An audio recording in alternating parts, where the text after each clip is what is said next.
8 Colts and 2 Fillies getting ready to contest the 95th edition of the most important race in the sport. It's the $1 million Hambletonian, headed for the gate, called for the 21st time by Ken Workington. And they're lined up. It's post time for the Hambletonian, the $1 million Hambletonian. Ramona Hill, at last glimpse, was the favorite here. Sponsored by Nicola Maillard Champagne, the official champagne of the Hambletonian, and started the pick 5. Field of 10 3-year-old trotters lined up for race 11. The $1 million 95th Hambletonian. Here they come. And they're off into rutting. The 3-year-olds are away with Amigo Hall trying to blast off with Dexter Dunn on the outside. 3:52 between horses. Big Oil's right there. Hollywood Story on the inside that scrambles on for the early lead. But Amigo Volo swoops down from post 10, and he's revved up early. And he's the loose leader as Big Oil goes off stride. Hollywood Story second around the first turn. 3:52. Third on the outside. The filly Ramona Hill just floated away fourth on the outside and gaining. Ready for Money, elimination winner on the inside. Fifth, back of the neck is 6 past the quarter. Then it's 2 lengths to Capricornus. Capricornus followed by Sister Sledge. The other filly, Big Oil. Way back, Rome pays off the distant trailer. Fast opening quarter, 26 and 2 and 3. 52, and Danielle Dubé plants that long shot up front. Amigo Hall now back in the second spot. Ramona Hill is to make her move right now with Andrew McCarthy third on the outside and gaining. So Hollywood Story back to fourth past the half. Ready for Money gets underway. Live cover fifth on the outside for Jingra, followed by Back of the Neck in sixth. And then it's on the inside, Capricornus, seventh gap at 2 lengths to Sister Sledge. Way back, Big Oil and Rome pays off. The half was 54 and 3. Solid pace here. And now Ramona Hill by 3/4 of a length. Ready for Money's breathing down her neck on the outside. Ranging up his back of the net, threatening now third on the outside. 3:52 gives way on the inside. Capricornus looking for fourth on the outside and looking for more and gaining. But at 3/4, it's Ramona Hill. The ball's in her court in the Hambletonian. 1:22 and 2, 27 and 4, third quarter speed. Ramona Hill and Andrew McCarthy, they're clear by 2, 2.5. Ready for Money, takes dead aim on the outside, but he's full out. Back of the neck is third, Amigo Volo fourth. Ramona Hill, Andrew McCarthy 5 today. Ramona Hill takes the Hambletonian over Ready for Money. Back of the neck and Amigo Volo 150 and 1.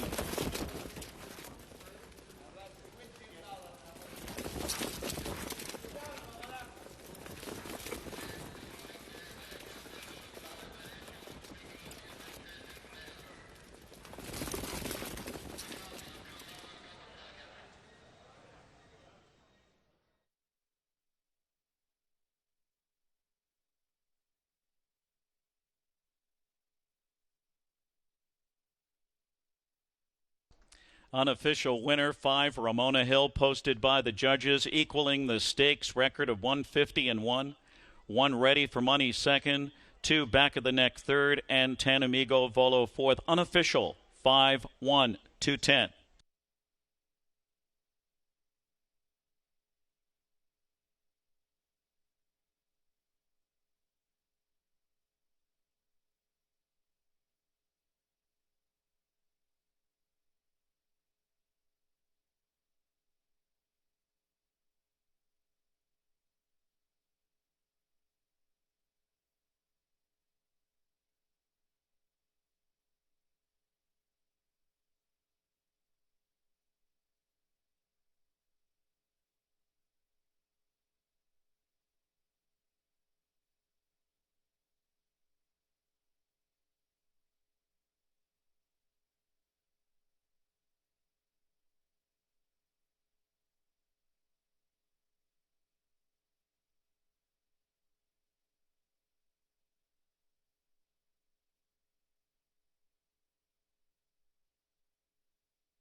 And leading Ramona Hill to the winner's circle, our friends from the Standardbred Pleasure Horse Organization of New Jersey.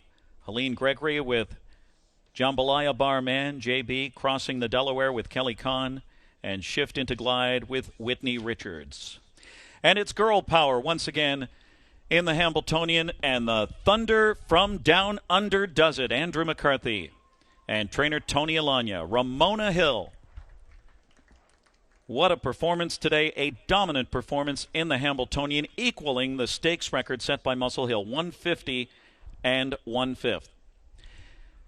And she is a daughter of the great Muscle Hill, out of Lockdown Lindy by Lucky Chucky, bred in New York by the co-owners, Crawford Farms. What a day for Crawford Farms Racing, co-owned by Brad Grant of Ontario, Crawford Farms, Syracuse, New York, Robert LeBlanc of Austin, Texas, in the Gym Partners, Staten Island, New York. 3 today for Tony Alagna, and 1 for the thumb, as Sam McKee used to say. The 5th win on the card for Andrew McCarthy. Ramona Hill's 3rd win of the season, her 9th career victory in just 11 starts. 150 and 1, a new lifetime mark for Ramona Hill. For trainer Tony Alagna, a story of patience, an immature 2-year-old who blossomed into a Dan Patch Award winner last year and a Breeders' Crown champion from Post 10, giving Andrew McCarthy one of his first 4 Breeders' Crown trophies. 25 and 4, she rallied from nowhere to win her elimination in 151 and 2 from post position 7. And Ramona Hill once again equals the stakes record of 150 and 1/5. Hall of Famer John Campbell, president of the Hambletonian Society, and of course our Chief Operating Officer, General Manager Jason Settlemore, along with the great crew here at the Meadowlands, put on a great show today under the circumstances. On a beautiful day, we not only had racing, but we had a Hambletonian. And we now have a Hambletonian champion. And she's a filly, Ramona Hill. It's official.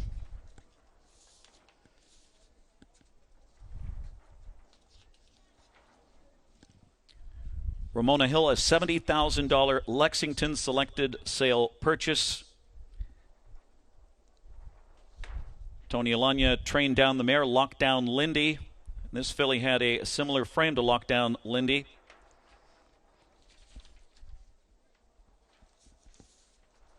Ramona Hill once again blossoming late in her 2-year-old season.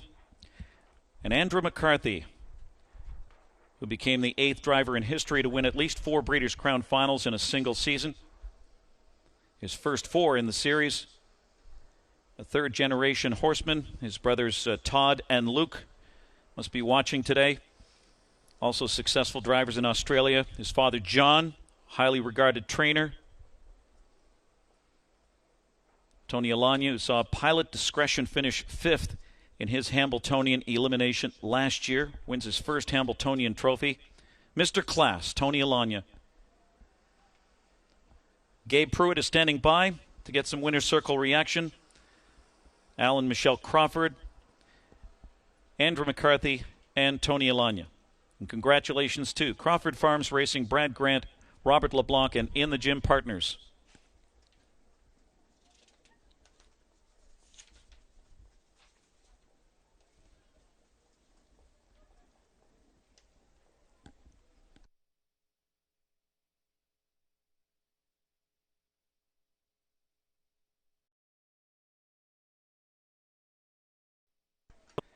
In the Gym Partners, so we see John Federa down there.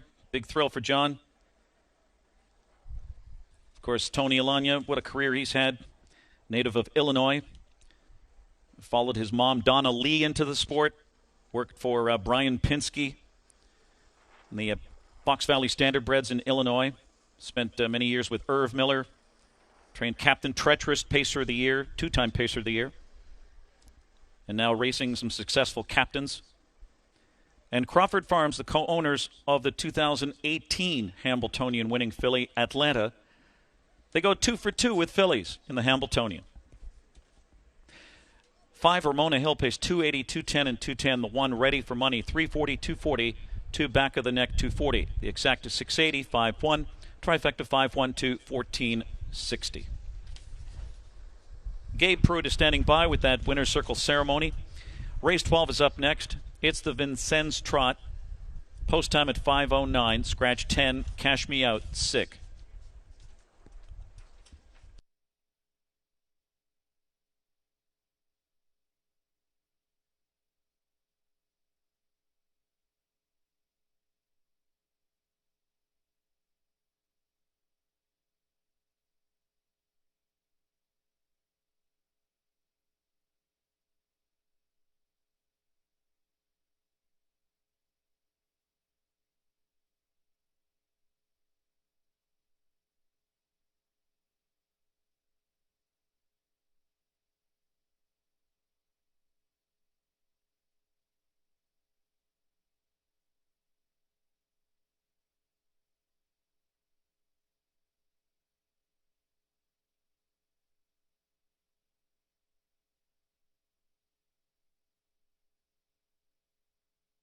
Want to acknowledge the winning caretaker, Victor Rosales. Way to go, Victor.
Gabe Pruitt standing by with the ecstatic connections of the Hambletonian champion, Ramona Hill. John Campbell is beside me, the president and CEO of the Hambletonian Society, of course. John, I'll let you do the honors to present the Hambletonian Trophy to the winning connections here this year.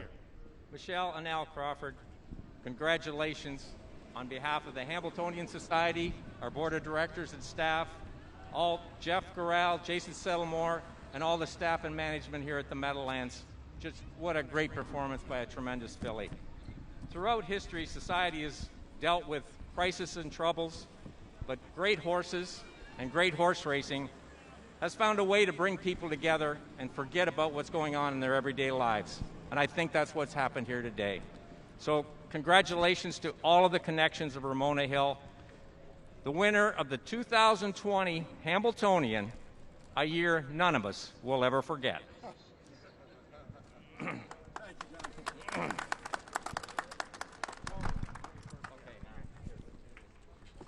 Our general manager, Jason Settlemore, is standing by. He'll make the presentation to the winning driver and trainer, Ramona Hill.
And our general manager, Jason Settlemore, getting standing by to present the trophy to the winning trainer and driver of Ramona Hill. Tony, come right up here for just a second. Stand over here. But congratulations on behalf of all of us from the Hambletonian Society and the new Meadowlands racetrack.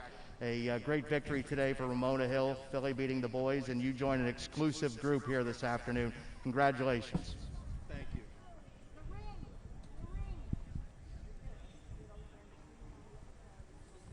If I have it. There it is, right here. I hear it.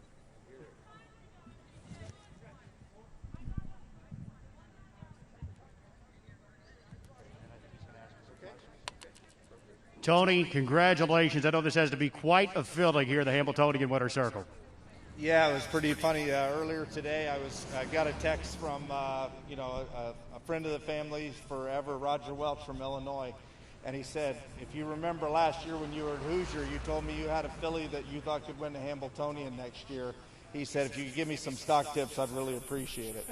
Well, mission accomplished. Congratulations. This filly has been well managed, Tony, throughout her career. She's lightly raced. I'm assuming this day you've pointed to for quite some time. Yeah, it really has. You know, people talked about how COVID affected this filly's schedule early, but honestly, this was our schedule from the beginning, with or without COVID. I told the owners, I said, we're going to give ourselves a chance if we need another race after the Del Miller, but I think 2 starts is all she needs going into the Hambletonian or Hambletonian Oaks, whichever we decide. You know, she's very much like a thoroughbred. She doesn't require the work or the starts to be at her best, and you know, Andy's done a phenomenal job at driving her. He's got all the faith in her in the world, and you know, you put those two, a confident filly and a confident driver, there ain't much you can't get done. Well, it also takes a courageous trainer to put a filly in the Hambletonian. At what point did the Hambletonian become the plan as opposed to the Hambletonian Oaks? I think we always had it as a group. The owners, you know, Brad Grant, Crawfords, of course, Robert LeBlanc, and Steve Wienick and John Federa. We always had it in the back of our minds, but nobody wanted to be the first one to say it. But after the Del Miller, it came a reality, you know. And I can remember I texted Andy and I said, what do you think about the Hambo? He said, she can do it. There's nobody that can beat her. So, you know, when that all came together, it was the thing to do. Well, congratulations, Tony. We're so happy for you. We'll let Jason step forward. He's going to make the presentation to your winning driver, Andy McCarthy. With all great horses comes a great driver, too. And as I said earlier in the day, I said I thought it was going to be an Andy McCarthy kind of day. And certainly have made me look like a genius to the people I've told that to. You joined an exclusive group here this afternoon and winning the Hambletonian. And as I said to you, from Tioga Downs to winning the Hambletonian, congratulations from all of us at the Hambletonian Society and the new Meadowlands racetrack.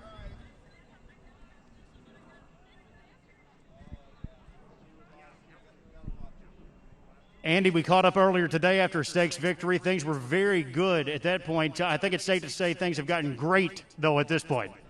Oh, absolutely. You know, it was a very good start to the day, and you know, I was trying to keep it cool, not let it sink in too much, because I knew I still had a lot of work to do, and you know what, I still do have a lot of work to do, but this is just the adrenaline you get from winning a race like this. As soon as I cross the wire, words can't explain it. You know, it's just an amazing event, and such a privilege to be able to be involved and let alone win it. Well, congratulations, my friend. You've had all the confidence in this filly the whole way through. Take us through this race, how it developed. You got away fourth. You had a couple of the colts to beat on your back. I'm sorry, Gabe. We've had a tractor. We're dealing with COVID-related audio issues. Take us through the race was my question. You got away fourth there. You had a couple of the colts to beat on your back. Were you confident, even after that powerful move down the backstretch, that you had plenty enough to hold them off? Right. I kind of figured Dubé would leave with the 6, and you know, I seen Dex blasting out of there from the 10 hole, and you know, I figured I was getting away in a pretty good spot there. You know, I kind of snuck in front of Yannick, and if they kept rolling, I would have been happy just to stay and come first over. But you know, I also didn't really want to give Yannick that ride second over behind me. So when I come out early there, and I sensed I could find the front, and I went for it. And you know, she knows her job. I've said it the whole way along. You know, in the last turn, she really swelled up. You know, she was starting to work a little bit towards the wire, but she finished it off. You know. And you really discussed one of the scenarios I was going to bring up, because when you did move to the outside, rather than come up methodically and tow Yannick's colt into it, you decided to rush right onto the lead. Yeah, at that time, I figured that was probably a better move to make, in a straight line, work her a little bit and get it to the front, and then try and back it down a little bit through the last turn, so it worked out terrific. All right, congratulations, Andy. It's been an excellent day here for you on Hambletonian Day. You've had an excellent year. It doesn't get any better than this, my friend. Thanks a lot, Gabe.